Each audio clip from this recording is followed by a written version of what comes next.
हाँ तो मेरे साथियों, आप सभी को वैभव क्लासेस में स्वागत है। जिससे कि आप लोग देख सकते हैं क्लास 10th का हम कुछ महत्वपूर्ण प्रश्न लाए हैं जो कि भौतिकी से है, जिसे कि आप लोग देख सकते हैं। तो चलिए हम सभी आज सीखते हैं। तो देख सकते हैं सबसे पहला प्रश्न हमारा क्या कह रहा है। सबसे पहला प्रश्न क्या कह रहा है, जिस वस्तु से प्रकाश निकलता है उसे हम क्या कहते हैं। जिस वस्तु से प्रकाश निकलता है उसे हम क्या कहते हैं, तो प्रकाश स्रोत कहते हैं।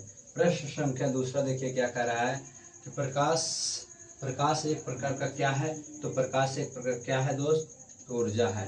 प्रश्न संख्या तीसरा कह रहा है वैसा वस्तु जो प्रकाश उत्सर्जित करता है कहलाता है, तो उसे हम प्रदीप्त वस्तु कहते हैं। प्रश्न संख्या चौथा कह रहा है किरण पुंज कितने प्रकार के होते हैं, तो किरण पुंज कितने प्रकार के होते हैं, तो किरण पुंज 3 प्रकार के होते हैं।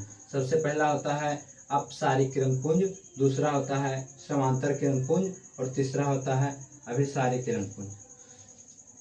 प्रश्न संख्या 5वां कह रहा है वैसा पदार्थ जिस वस्तु से आसानी से प्रकाश पार हो जाता है उसे हम कहते हैं पारदर्शी पदार्थ। उसे हम क्या कहते हैं, पारदर्शी पदार्थ।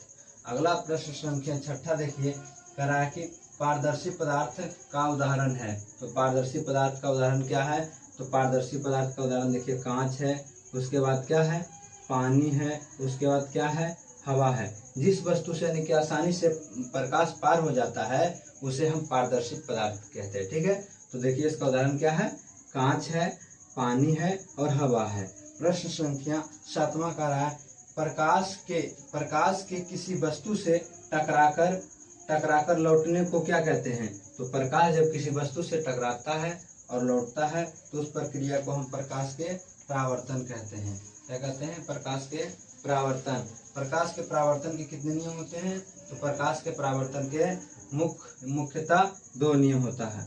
प्रकाश के परावर्तन के मुख्यतः कितने नियम होते हैं, 2 नियम होता है। प्रश्न संख्या 9 कह रहा है जिस वस्तु को पर्दे पर प्राप्त किया जाता है वह कहलाता है, तो वह कहलाता है वास्तविक प्रतिबिंब। क्या कहलाता है, वास्तविक प्रतिबिंब। प्रश्न संख्या 10वां कह रहा है वास्तविक प्रतिबिंब वस्तु की अपेक्षा होता है, तो वास्तविक प्रतिबिंब वस्तु की अपेक्षा हमेशा सीधा होता है। तो यदि यह वीडियो आप लोग को अच्छा लगा हो तो मेरा चैनल को सब्सक्राइब करें तथा फेसबुक पेज को जरूर फॉलो करें। धन्यवाद मेरे साथियों।